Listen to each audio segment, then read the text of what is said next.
What if the single biggest thing holding you back wasn't your talent, your bank account, or your connections? What if it was something invisible, something you carry with you every single day? Think about this when it comes to the world of entrepreneurship. Recent data from the Global Entrepreneurship Monitor is eye-opening. Nearly half of all adults surveyed said they wouldn't start a business specifically because they were afraid it might fail. That's a staggering number of dreams and brilliant ideas that might never see the light of day. So in this video, we're not going to talk about some fantasy of eliminating fear. We're going to learn how to dance with it, how to forge it into a weapon. You're about to learn simple, actionable strategies that the bravest people use to turn crippling fear into their ultimate source of strength. If you're ready to stop letting fear call the shots, stick around. Section 1, Strategy 1, the principle of deliberate discomfort. All right. The first strategy is all about embracing what I call deliberate discomfort. Let's be honest, our modern world is obsessed with comfort. We've got climate controlled everything, food that magically appears at our door, and algorithms that shield us from ever having our opinions challenged. But this comfort crusade has a hidden cost. It makes us fragile. When you live in a perfectly curated bubble, your comfort zone eventually becomes a cage. A true warrior knows that courage is a muscle, and just like any other muscle, it only grows when you push it. The gym for your courage is the discomfort zone. It means you have to willingly and regularly step into situations that are a little hard, a little awkward, where you might even fail. This isn't about being reckless. It's about calculated growth. Think about it. Why are so many people paralyzed by the fear of failure? Because in a life built on comfort, failure feels like a catastrophe. But for a warrior, failure is just data. It's feedback. You build an immunity to the sting of failure by experiencing it in small, controlled doses. You learn that you can get knocked down and, more importantly, that you can always get back up. Resilience isn't something you're born with. It's forged in the fires of small challenges. So, what's the move? Do one hard thing every single day. And it doesn't have to be epic. The power is in the consistency. Or try this, have that conversation you've been putting off. Ask for honest feedback on that project you feel insecure about. Go to the gym when every bone in your body wants to stay on the couch. Each time you choose the slightly harder path, you're casting a vote for a more courageous future you. You're stretching the bars of that cage until it's not a cage anymore, but an open field of possibility. You don't become a warrior by slaying one dragon.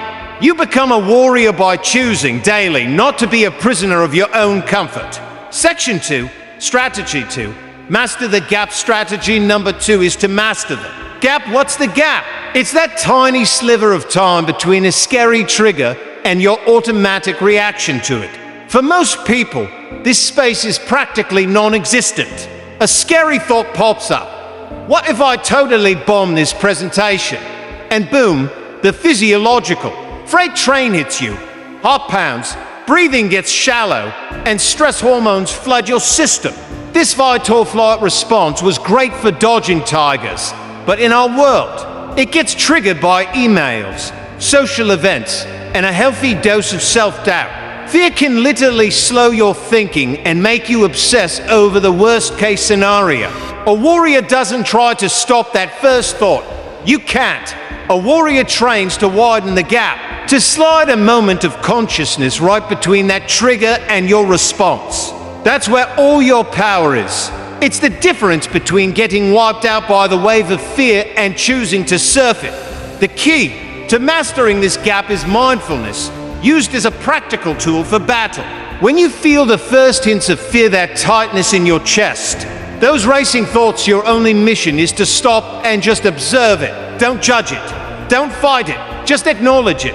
Say to yourself, oh, there's that feeling, fear. My heart is beating fast. By noticing the physical sensations without getting sucked into the drama, you separate the feeling from the need to run away. The most powerful action for mastering the gap is to control your breath. When fear hits, your breathing gets short and choppy, which screams danger to your brain, creating a vicious feedback loop. You can break that cycle instantly. The moment you feel fear, practice tactical breathing. It's simple. Breathe in slowly through your nose for a count of 4. Hold that breath for a count of 4. Breathe out slowly through your mouth for a count of 6. Hold at the bottom for a count of 2. Repeat that 4 or 5 times. Section 3. Strategy 3. Commit to a mission, not a mood.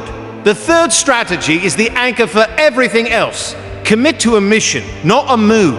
Let's be real, most people operate based on their moods. They work out when they feel motivated.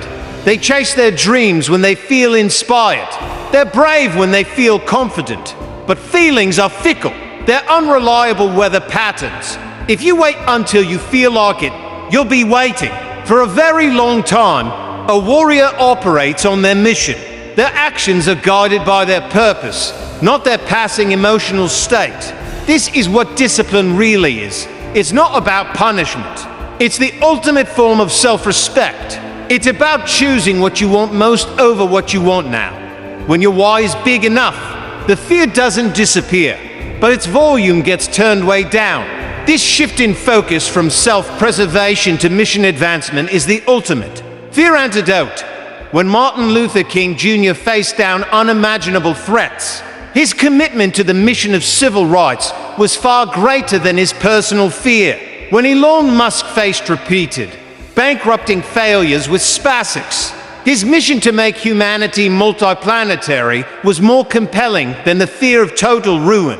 Their mission gave them a reason to walk through the fire. So, what's your action plan? First, you have to define your mission. It doesn't have to be some grand, world-changing epic. A mission can be intensely personal. It could be to be a present, strong, and patient parent for my kids, or to create art that makes people feel seen, or to build a business that solves a real problem for my neighbors. Write it down, make it clear, and put it somewhere you'll see it every day. This is your North Star. So, I have a question for you. Which of these 3 strategies will you try today? Choose one, just one, and commit to it for the next 24 hours. Let me know in the comments which strategy you chose and what action you're taking. Your story could be the spark that inspires someone else to start their own journey. And if you're ready to keep building your mental strength, make sure you watch our next video. Remember, every battle is won in the mind first. Now go win yours.